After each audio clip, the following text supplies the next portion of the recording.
ভিডিওটা চাই পুরো ওয়ার্ল্ড ওয়াইড হতে। Listen to me, I am not a human as if I am there property. Like আমি মানুষ না, আমি তাদের প্রপার্টি। মারধরের অভিযোগে বাবা মায়ের বিরুদ্ধে ইংলিশ মিডিয়াম পড়া এক মেয়ে মামলা করেছেন। Some parents are not parents, they are criminals. প্রশ্ন হলো, বাবা মা সন্তানকে কতটুকু শাসন করতে পারবেন, কি কি বিষয়ে শাসন করার অধিকার রাখেন, বাবা মা শাসন করলে সন্তানের করণীয় কি? মাশাআল্লাহ, চমৎকার অনেকগুলো প্রশ্ন এখানে চলে এসেছে এবং এই ঘটনা আমারও চোখে পড়েছে। অন্য 10 জনের মতো আমি বিচলিত হয়েছি এবং ব্যথিত হয়েছি। আমরা কোথায় যাচ্ছি? পশ্চিমা সভ্যতার কালো থাবা আমাদের সমাজকে দিন দিন গ্রাস করছে এবং আমাদেরকে ধ্বংসের দ্বারপ্রান্তে নিয়ে যাচ্ছে। সন্তান তার বাবা মার বিরুদ্ধে নালিশ করেছে শুধু শাসন করার অজুহাতে। সন্তান ফিজিক্যালি কোনো টর্চার্ড হয়েছে, সে বড় ধরনের কোনো ক্ষতিগ্রস্ত হয়েছে, এমন কোনো কিছু দেখা গেল না। অন্তত যেই সংবাদ সম্মেলন বা সাংবাদিকদের সামনে তার যে কথোপকথন, সেখান থেকে সেরকম কিছু আমি যেটুকু শুনেছি তাতে বোঝা যায়নি। অবশ্য বিস্তারিত কথা শুনলে আরও হয়তো ডিটেইল জানা যাবে। তারপরও সন্তান হয়ে বাবা মার শাসনের বিরুদ্ধে অবস্থান গ্রহণ করা, এই ঘটনা আমাদেরকে স্মরণ করিয়ে দেয় আরেক ইংলিশ মিডিয়ামের শিক্ষার্থী ঐশীর ব্যাপারে। ইংলিশ মিডিয়াম শিক্ষা প্রতিষ্ঠানগুলোতে মোরাল দিকগুলো এটা এতটাই দুর্বল হয় যে বেশিরভাগ, আমি সবগুলো কথা বলছি না, অনেক ইংলিশ মিডিয়াম স্কুল আছে যেগুলোতে মোরাল দিকগুলোকে বেশ গুরুত্বের সাথে তারা পরিপালন করার চেষ্টা করেন। বাকি বেশিরভাগ শিক্ষা প্রতিষ্ঠানগুলো, অবশ্য ইংলিশ মিডিয়াম শুধু কেন বলছি, অন্য জেনারেল শিক্ষা প্রতিষ্ঠানগুলোতেও আজকাল নীতি নৈতিকতার দিকগুলো এবং ধর্মীয় শিক্ষা এটার ঘাটতির ফলশ্রুতিতে আমাদের নৈতিক অবক্ষয় চরমে পৌঁছেছে।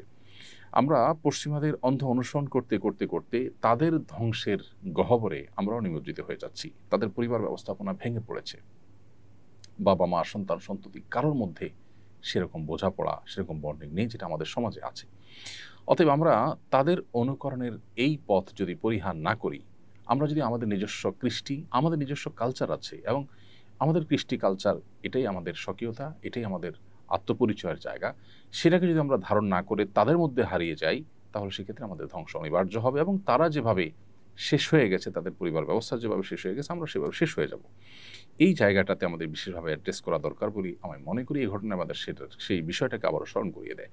কিন্তু পাশাপাশি এও বলতে চাই, বাবা মা শাসন করার অধিকার রাখেন এর মানে এই নয় যে তারা যে কোনো রকমের শাসনের নামে টর্চার করতে পারবেন বা টর্চার করতে পারবেন, অত্যাচার করতে পারবেন সন্তানকে, এমন কোনো কথা নেই।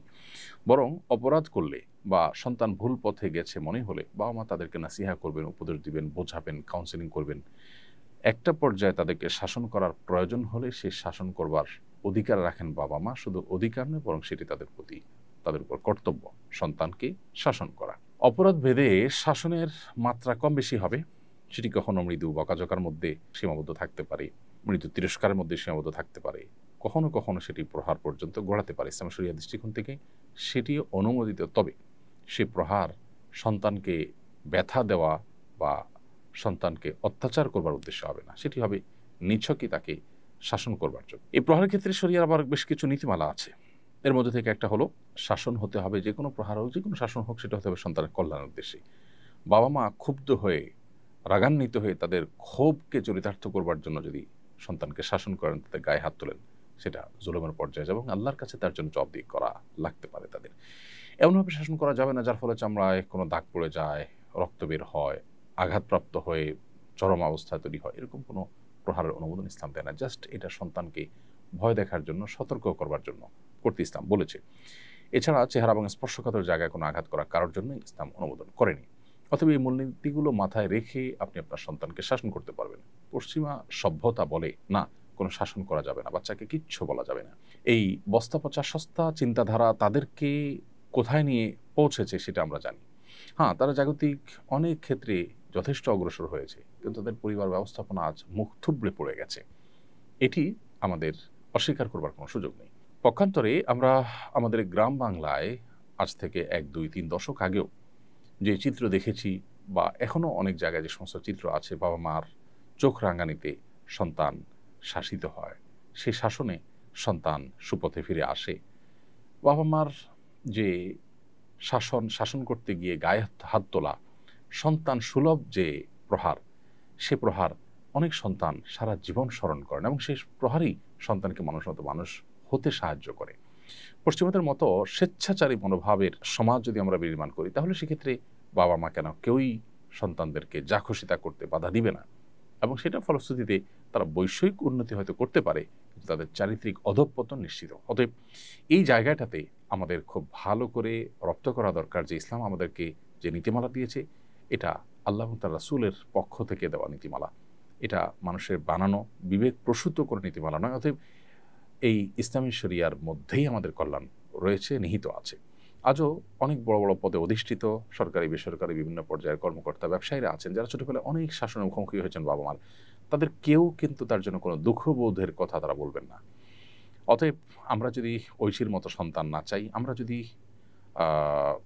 সন্তানের জন্য বাবা মার চোখের পানি পড়ার মতো বেদনাদায়ক অধ্যায় না চাই, তাহলে আমাদেরকে ইসলামী শাসনার্থে ইসলামী শাসন, ইসলামী বিচার বিশ্লেষণ, ইসলামী বিধিবিধানের পথে আমাদেরকে ফিরে আসতে হবে। আমাদের সন্তানদেরকে ধর্মীয় এবং নৈতিক মূল্যবোধ তাদের মধ্যে জাগ্রত করবার চেষ্টা করতে হবে। সন্তানকে যদি সুশিক্ষা দেওয়া হয়, দ্বীনি শিক্ষা, ধর্মীয় শিক্ষা দেওয়া হয়, সেই সন্তান বাবা মার বিরুদ্ধে এভাবে অভিযোগ করতে যাবে না, যাওয়ার কথা নয়।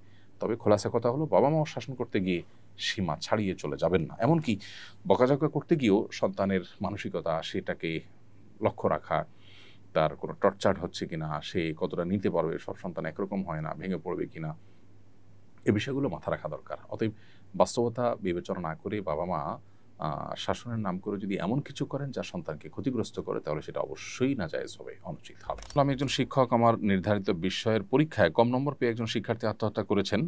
যদিও এতে আমার কোনো অন্যায় ছিল না, তবু আমি অনুশোচনায় ভুগছি। কম নম্বর পেলে আত্মহত্যা করার প্রবণতা রোধে করণীয় কি?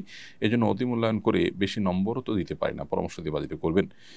সম্মানিত শিক্ষক, আপনার এই অনুশোচনাটা, এটা আপনার দায়িত্ববোধের জায়গা থেকে, এটা আপনার মানবিক যে দিক আছে আপনার মধ্যে, সেই জায়গা থেকে হয়তো আপনি অনুশোচনায় ভুগছেন। আপনি নিজেও হয়তো বুঝতে পেরেছেন যে এখানে আসলে আপনার কোনো দায় নেই, আল্লাহর কাছে আপনি দায়ী হবেন না ইনশাআল্লাহ। কোনো শিক্ষার্থী পরীক্ষা খারাপ করলে আপনি তার খাতায় সে যা পেয়েছে সেই অনুযায়ী আপনি মার্ক দিবেন, এটি আপনার কর্তব্য। সেটা না করলে বরং অতিমূল্যায়ন করে যদি বেশি নম্বর দেন, সেক্ষেত্রে এটি হবে খেয়ানত, এটা হবে অন্য শিক্ষার্থীর প্রতি অবিচার এবং জুলুম। এজন্য অতিমূল্যায়ন করা যাবে না। আপনি আপনার দায়িত্ব সঠিকভাবে পালন করবেন।